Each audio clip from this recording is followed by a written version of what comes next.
NEET 2026 examination എഴുതിയ എല്ലാ വിദ്യാർത്ഥികൾക്കും, അതായത് ഇന്ത്യയിൽ നിന്നും 22,70,000 വിദ്യാർത്ഥികളാണ് ഫസ്റ്റ് എക്സാമിനേഷൻ എഴുതിയത്.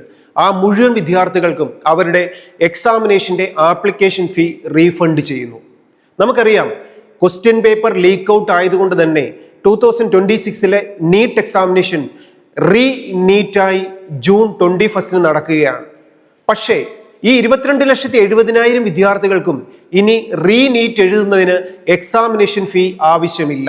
അപ്പോൾ ഈ ഫസ്റ്റ് എക്സാമിനേഷൻ എഴുതിയ എല്ലാ വിദ്യാർത്ഥികൾക്കും അവരുടെ ഫീസ് റീഫണ്ട് ചെയ്ത് കിട്ടാൻ, അത് ഇന്ത്യയിൽ എക്സാമിനേഷൻ എഴുതിയവർക്കും വിദേശത്ത് എക്സാമിനേഷൻ എഴുതിയവർക്കും ജനറൽ കാറ്റഗറി ഉള്ള വിദ്യാർത്ഥികൾക്കും റിസർവേഷൻ ക്ലെയിം ചെയ്ത വിദ്യാർത്ഥികൾക്കും ആപ്ലിക്കേഷൻ ഫീ ഡിഫറൻ്റ് ആണ്.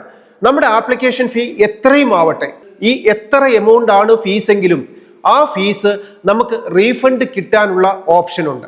അതിനായി വിദ്യാർത്ഥികൾ ചെയ്യേണ്ടത് ആ കാൻഡിഡേറ്റിന്റെ പേരൻസിന്റെയോ അല്ലെങ്കിൽ ആ കാൻഡിഡേറ്റിന്റെ തന്നെയോ ബാങ്ക് ഡീറ്റെയിൽസ് NDAയുടെ വെബ്സൈറ്റിൽ മെയ് 27 മുമ്പായി അപ്ലോഡ് ചെയ്യണം. അതിനായി എന്താണ് ചെയ്യേണ്ടത്?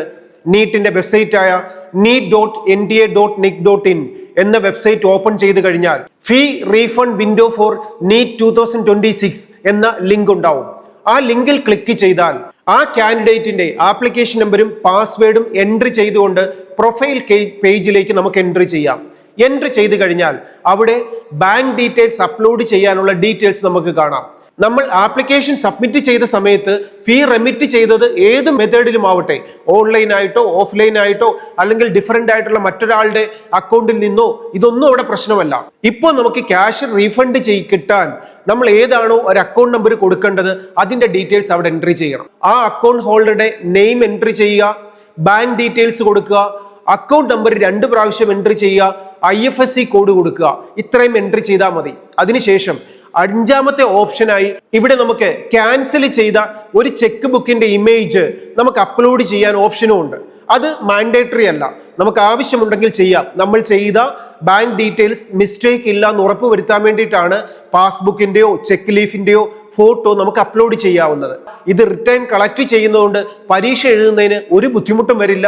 എല്ലാ വിദ്യാർത്ഥികളും ഈ 27 മുമ്പായി ആപ്ലിക്കേഷൻ ഫീ റീഫണ്ട് ചെയ്യാനുള്ള ഓപ്ഷൻസ് സബ്മിറ്റ് ചെയ്ത് ബാങ്ക് ഡീറ്റെയിൽസ് സബ്മിറ്റ് ചെയ്ത് അത് കളക്ട് ചെയ്യാനുള്ള കാര്യങ്ങൾ കൃത്യമായി ചെയ്തു തീർക്കുക. ഇനിയുള്ള ദിവസങ്ങളിൽ നന്നായി പഠിച്ച് മോഡൽ എക്സാമിനേഷൻ എഴുതി കിട്ടിയിരിക്കുന്ന ചാൻസ് മികച്ചതാക്കി മാറ്റാൻ നിങ്ങൾക്ക് ഓരോരുത്തർക്കും സാധിക്കട്ടെ. ഇതിലൂടെ നിങ്ങൾക്ക് നല്ല വിജയം നേടാൻ സാധിക്കട്ടെ എന്ന് ആൽഫ അക്കാഡമിയും ജീനീസ് ഇന്റഗ്രേറ്റഡ് സ്കൂളും ആശംസിക്കുന്നതിനോടൊപ്പം എൻട്രൻസിന്റെ പുതിയ ന്യൂസും അപ്ഡേറ്റ്സുമായി നമുക്ക് വീണ്ടും കാണാം. All the best.